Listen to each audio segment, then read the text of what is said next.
Mengenai ratusan jumlah rekening milik Panji Gumilang ini, saat ini sudah bergabung bersama kami Koordinator Masyarakat Anti Korupsi Indonesia, Mas Boyamin Saiman. Ya, selamat sore Mas Boyamin Saiman.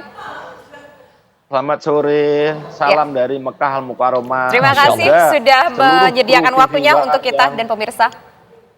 Ya, Mas Boyamin, kalau kita melihat bahwa adanya aliran dana yang cukup besar dan juga rekening yang begitu banyak dari Panji Gumilang ini, apakah di situ melihat memang tampaknya ada yang mencurigakan? Bagaimana untuk menelusuri itu memang sesuatu yang mencurigakan? Pertanyaan pertama yang harus kita analisis adalah, jika ini Panji Gumilang itu meninggal dunia, uang yang ada di rekening 256 tadi, siapa yang berhak? Artinya itu yang berhak adalah ahli warisnya.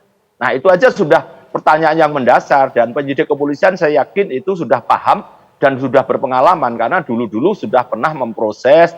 Setidaknya ada 2 yayasan, ACT, Aksi Cepat Tanggap, dan kemudian sebuah yayasan yang lain yang itu bahkan sampai tersangka, meskipun sampai sekarang belum disidangkan karena diduga donasi untuk dalam negeri, tapi ternyata dipindahkan ke luar negeri. Itu pun termasuk dianggap penyalahgunaan dari kepentingan yayasan, sehingga dianggap sebagai dugaan penggelapan. Jadi dari proses-proses ini gampang sebenarnya.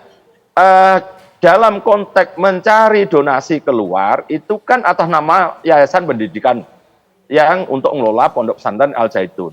Harusnya itu kan dikelola di rekeningnya yayasan, paling tidak 30 itu tadi. Tidak boleh itu dialihkan ke rekening-rekening pribadi. Ini diduga penyalahgunaan dari uang yayasan. Sebenarnya ini gampang mestinya penyidik kepolisian Barreskrim untuk melakukan treatment, melakukan proses analisa, dan juga dugaan-dugaan pelanggarannya. Jadi ini sesuatu yang gampang. Arti gampang dari gimana, pertanyaan Mas Boyamin? Pertama paling gampang. Ya, Mas Boyamin, arti maksudnya mudah dan gampang, maksud Mas Boyamin dalam menelusuri aliran dana dengan 256 rekening aktif, 30 rekening milik Ponpes ini seperti apa, Mas? ini kita pilih yang 30 milik Ponpes, artinya milik yayasan, kita nggak apa-apa. Itu artinya kan memang untuk pendidikan. Itu jangan diutak-utik. Tapi yang 256 ini tadi bisa ditelusuri dari mana. Nah, apapun Panji Gumilang dalam konteks sejak awal itu hanya mengelola pondok itu, tidak punya pekerjaan lain. Kalau toh pengembangan, itu pengembangan seperti pertanian, nelayan, dan sebagainya, itu mestinya tetap dikelola oleh rekening yayasan atau dalam konteks company, perusahaan gitu. Nah, seperti Pondok Modern Gontor itu sejak awal sampai sekarang itu urusan keuangan itu di rekening pondok, enggak pernah. Bahkan kiai pendirinya segala macam sampai keturunannya sampai sekarang pun itu digaji oleh yayasan. Diberi rumah pun rumah dinas gitu. Bukan yang milik pribadi. Kalau memang benar itu contohnya gitu. Tetapi ketika ini dikelola dengan 256 rekening pribadi, ini mestinya penyidik gampang untuk melakukan treatment gitu, Andrew. Nah, treatmentnya bagaimana? Dilakukan penelusuran. Nah, 256 rekening itu kan mungkin saja bukan semuanya rekening dari dalam negeri, juga mungkin bisa saja ada rekening dari bank-bank di luar. Dugaan ya?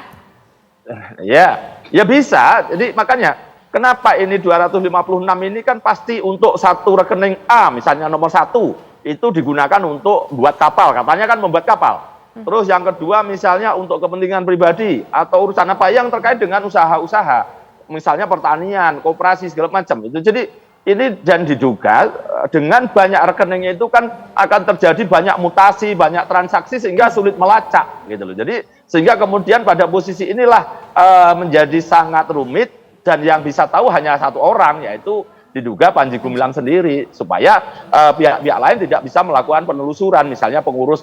Dan kemarin aja sudah kelihatan dari posisi pernah diduga dilakukan pemalsuan terhadap akte, itu kan semakin mengerucut. Sekarang pengelolaan Pondok Pesantren Al Zaitun itu betul-betul murni di satu tangan, yaitu Panji Gumilang. Nah, dengan demikian ini proses-proses dugaan penyimpangan itu menjadi lebih mudah karena tidak terkontrol lagi. Nah, inilah yang kira-kira dalam posisi ini bisa kemudian dari mana didapat uang, dipakai apa, dan kemudian dari sisi itu yang jelas diatasnamakan pribadi itu aja udah menurut saya salah, karena ini menjadi dugaan penggelapan. Karena apa? Kalau misalnya meninggal dunia itu menjadi bukan milik pondok pesantren, tapi ahli waris lah yang punya, dan kalau nanti terjadi sengketa ya sudah keluar dari pondok pesantren dan pondok pesantren tinggal merana tidak bisa menikmati uang itu. Meskipun itu dikatakan ada kalimat surat hibah dan lain sebagainya, tapi tetap tidak bisa secara hukum itu, Andrew. Baik, terima kasih banyak Mas Boyamin Saiman yang sudah bergabung langsung dari Mekah, Arab Saudi di Kabar Petang. Makasih. Assalamualaikum Mas Boy.